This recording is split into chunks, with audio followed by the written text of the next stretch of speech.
brought to you by V-Guard. તો સુરતમાં નિલેશ કુંભાણી મામલે ભાજપ તરફથી પણ પ્રતિક્રિયા આવવાની શરૂઆત થઈ ગઈ છે। ટેકેદારોનું અપહરણ કરવું એ આક્ષેપ પાયા વિહોણા છે।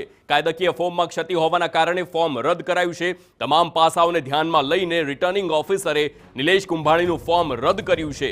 ભાજપ પ્રવક્તા દીપક જોશીએ આ પ્રતિક્રિયા આપી છે।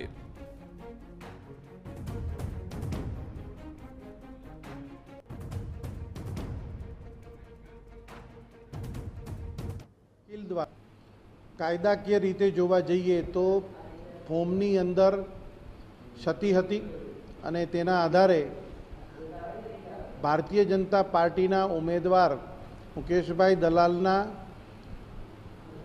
વકીલ દ્વારા ગઈકાલે એમના એજન્ટ દ્વારા વાંધો ઉઠાવવામાં આવ્યો હતો અને એ વાંધાના આધારે જે નિલેશભાઈના ટેકેદારો જે છે એમણે પોતે આરો સમક્ષ પોતે એફિડેવિટ કહીને પોતાની સિગ્નેચર નથી એવી રીતની એફિડેવિટ કરીને રજૂઆત કરી હતી અને તેના આધારે આજે રિટર્નિંગ ઓફિસરે પોતે નિર્ણય લીધો છે અને એ નિર્ણય હું માનું છું ત્યાં સુધી કાયદાકીય રીતે સાચો અને સત્યનો છે।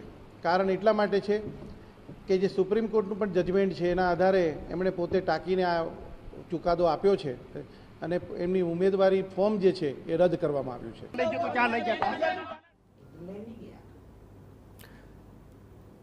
તો આ સમગ્ર મામલે આપણા સંવાદદાતા બળદેવ સુથાર આપણી સાથે જોડાઈ ગયા છે। બળદેવ, જણાવશો કે આ જે લોકસભામાં જે સુરતની બેઠક છે તે ખૂબ જ મહત્વની માનવામાં આવે છે અને આ બેઠક પર કોંગ્રેસ તરફથી આટલી મોટી બેદરકારી કે પછી ફોર્મ ભરવા ગયા ત્યારે શું ત્યારે ખ્યાલ નહોતો આવ્યો કે ટેકેદારને લઈને આવો કોઈ પણ પ્રશ્ન આગળથી ઊભો થઈ શકે છે? જે રીતે સૌથી મોટી વાત કહી શકાય, કારણ કે ગુજરાત અને દક્ષિણ ગુજરાતની અંદર સૌથી મોટી બેઠક જે કહી શકાય તે સુરત બેઠક છે। સૌ લોકોની નજર આ સુરત બેઠક ઉપર હોય છે અને વર્ષોથી જે રીતે જે સુરત બેઠક ઉપર આમને સામને કોંગ્રેસ અને ભાજપ જે છે તે બંને ઉમેદવારો ફોર્મ ભરતા હોય છે અને લડત પણ આપતા હોય છે। ત્યારે આજે જે નિલેશ કુંભાણી જે રીતે ફોર્મ ભર્યું અને ત્યારબાદ તમને બંને જે ત્રણેય ટેકેદારો હતા તે અચાનક ગઈકાલે જે રીતે ગાયબ થયા અને જે રીતે કહેવામાં આવ્યું છે કે ત્રણેય ટેકેદારો કલેક્ટર સમક્ષ હાજર થયા હતા અને જે રીતે જણાવ્યું તે પ્રમાણે કે તેને જે ત્રણેયની જે સહી હતી તે તેમની સહી નથી તેવું એફિડેવિટ કરીને આપ્યું છે। તેને લઈને જે વાંધો ઉઠાવ્યો હતો આખરે જે ચૂંટણી વિભાગ તરફથી આ જે છે તે ફોર્મ છે તે રિજેક્ટ કર્યું છે। તો આપણી સાથે કોંગ્રેસના લીગલ ટીમના જે એડવોકેટ છે તેમની સાથે વાત કરીશું। જમીરભાઈ, આખરે નિલેશભાઈનું ફોર્મ છે રિજેક્ટ થયું છે, એવા કયા પરિબળોના કારણે રિજેક્ટ થવું પડ્યું? કાલનું તો બધાને ખબર છે કે જે ટેકેદારો છે તે સાહેબ સમક્ષ આવીને કહી ગયા કે અમારી સાઇન નથી। અમે એનો જવાબ આપ્યો સ્પેસિફિકલી કે કોંગ્રેસ એક રાષ્ટ્રીય પક્ષ છે, એને 25થી 30% લોકો આ દેશમાં એને મત આપે છે। સુરત શહેરમાં શું નિલેશ કુંભાણીને લોકસભાની ઉમેદવારી કરવા માટે એક પણ ટેકેદાર ન મળે? એવું હોય કોઈ દિવસ કે એક બી ટેકેદાર જ નહીં મળે એને? શું કારણ હોય? કોઈ ખોટું કરવાનું કારણ તો હોવું જોઈએ ને, કોઈ મોટિવ તો હોવું જોઈએ ને ક્રાઇમ માટેનું। 3 ઉમેદવારી પત્ર, 3 ટેકેદાર, ઓનલાઈન તો એમનું ફોર્મ મૂકેલું નહીં। 3ને કઈ રીતે ખબર પડી કે અમારી બોગસ સહી છે?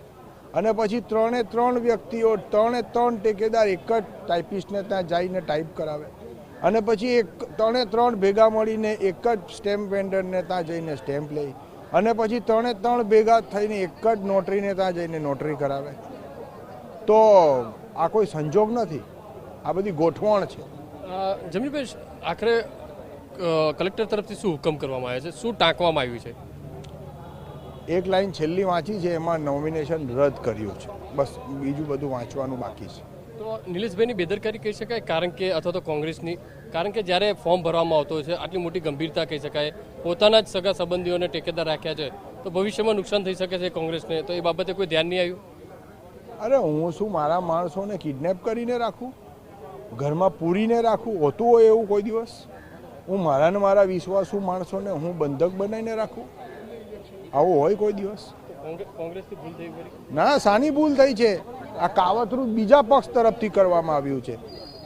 હોતું હોય એવું કોઈ દિવસ? કઈ રીતે હવે લડત કઈ રીતની રહેશે કાયદાકીય? જો હવે તો અહીંયા પૂરું થઈ ગયું, હવે તો જે હાઈકમાન્ડ છે એમણે ડિસાઇડ કરવાનું છે। Brought to you by V-Guard.